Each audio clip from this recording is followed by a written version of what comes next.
Good morning guys! Welcome again sa konting kulitan at mas maraming kaalaman dito sa Scoot Monkey. May dinala sa atin 2016 Vespa Primavera. Hindi daw maandar. Nanggaling na to sa, I don't know, somewhere.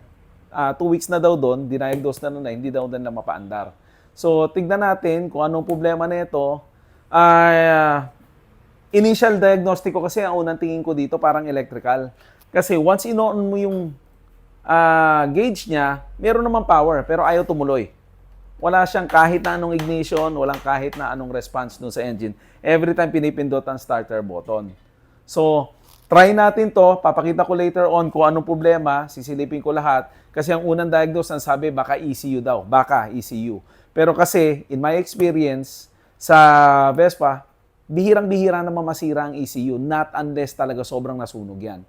So, kung meron nangyari sa electrical component na medyo mali ang kabit or what, there is a big possibility na pwedeng ECU ang problema. Pero since ito kasi, it's a non-I-get engine, so ang ECU niya, ito yung ECU na nakakabit sa throttle body. Ayan. Halos parang the same to na mga LX 150. Ayan. Ito nung sinasabi nila na baka daw may problema daw dyan. So, check natin. Tignan natin later on kung anong magiging resulta. Kasi, pinull out na daw to somewhere. It's been 2 weeks na. So, titignan natin kung anong pwede nating magawang paraan dito. So, guys, na-check na natin to lahat. Pag in-on natin kasi to, makikita mo yung main fuse, main line, meron ng kuryente. Kanina lahat to wala, halos. Ayan o, meron na lahat. Makikita niyo yung tester ko. The problem would be yung main line ng electrical component natin, compromise yun. So, I need to check yung buong harness kung bakit siya nag-grounded, bakit pumuputok ang fuse.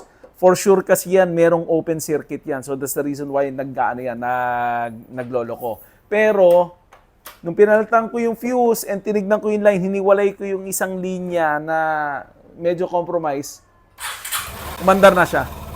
Kung nakikita nyo, naka-start na, umaandar na siya, running na siya. Pero, later on kasi, mag-aano na naman yan, magloloko na naman itong fuse na to. So, I need to make sure or I need to check muna yung harness natin, mainline, titignan ko lahat kung ano yung problema bago natin to i-release sa client. So gusto ko siguradong maayos na siya before natin i-release. So balikan ko ulit kayo mamaya for the final kung paano yung ano natin, kung ano yung gagawin natin after. Okay guys, na-check na natin to lahat. It seems like merong compromised na wire or grounded dun sa ating mismong mainline. Ito yung going dun sa ignition, going do sa battery and going do sa mga electrical component ng ating Vespa. Ito yon, yung nag-iisang wire na to na malaki. So mainline yan. Now, chinek ko na rin, in-scanner ko na, lumabas, pass na siya. So it means, okay na, wala na siyang any grounded na component doon sa electrical system. So try natin ngayon kung aandar. Bumomba na yung fuel pump. Start na siya.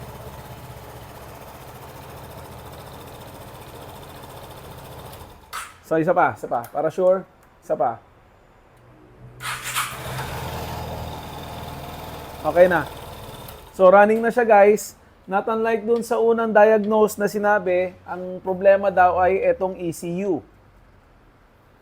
Pero it turns out, yung dun sa harness ang merong problema. So, marami kasing ganyang pangyayari. Maraming wrong diagnostic na nangyayari, lalo na pagka hindi nila ganong kabisado ang Vespa, yun talagang sasabihin. Kasi laging grounded ang ating electrical component. Pero, you have to take in consideration also yung edad ng motor. Kasi this is 2016. And also, you have to check also yung mga terminals niya kung corroded. Tapos yung mga ibang linya na grounded. Tulad nito, yung main line nga kanina, grounded siya, nakadikit siya dun sa negative terminal natin dito sa ating Vespa. So, yan ang mga something to watch out for, lalo na pag medyo luma na yung ating Vespa. So, yun lang, napaandar natin siya. So again, hindi ECU ang problema. Ang problema niya is electrical wiring or yung harness. So natapos na natin yan. So okay na. And wala na tayong fuse na pumuputok kasi kanina yung may mga fuse dito na pumuputok. So it means kasi grounded siya.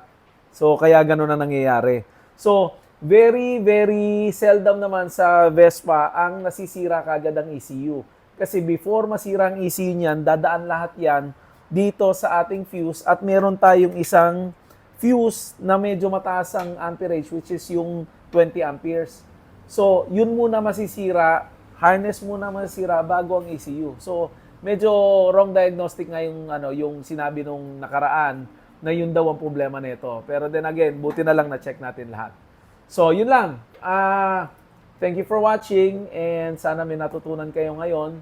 And again, lalo ngayon pag nag-uulan, yung mga terminals natin, yung mga sockets ng ating electrical component, nagko-corrode yan, nagkakaroon ng corrosion. So, might as well, pagka mga ganyan, gumamit kayo ng ganito. Yung contact cleaner, yan.